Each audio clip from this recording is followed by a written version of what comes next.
All right, guys, the Kawasaki KZ1300 making progress. It has been somewhat of a learning curve with that bike.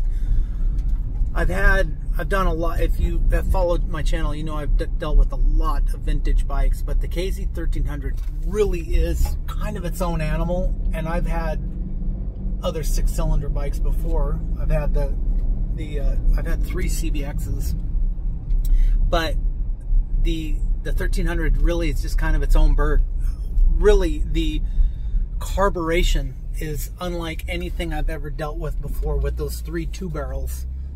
And bear with me here, we're gonna get to the bike right now. I'm pulling into the garage. Basically where I'm at is I took off somebody had a DG exhaust on it and they painted half of it black. I'm refinishing it. I'm gonna resell that. I bought a Delcovic for it. First thing I had to do was solve some carb issues. I got it running really good and I wanted to get it running well before I tore it down for all the refinishing that needs to be done. Oh, there it is right there. But today I'm going to pressure wash the rest of the motor. You're going to see how much it's torn down here in a second.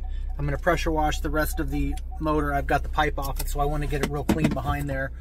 I'm going to refinish a lot of the silver that's on the stock silver color that's on the motor.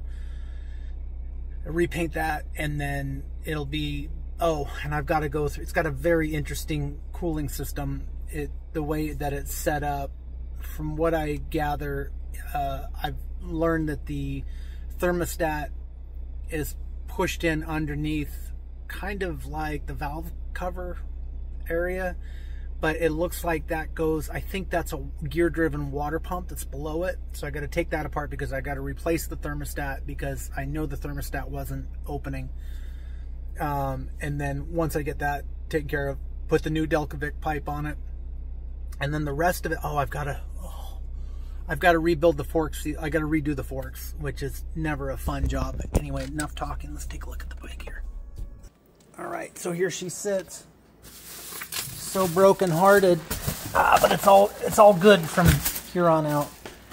KZ.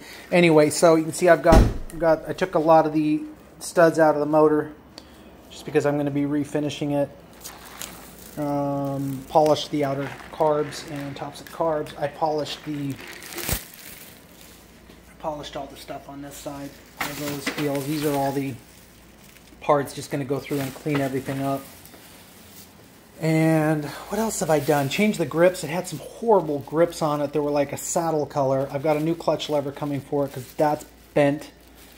And I'm going to polish out all the exposed. Like, see, that one hasn't been polished yet, but I polished this one. It's going to be a really nice bike. It's got excellent paint on it. And I've got new shocks. Don't ever do air shocks, guys.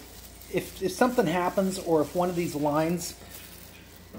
air lines get pinched, the bike's going to drop and sit on its butt. I understand. I mean, you know, if it was factory, I don't know if these bikes came factory with air shocks. Maybe they did, because that kind of looks like it's a factory fitting right there. But I don't know.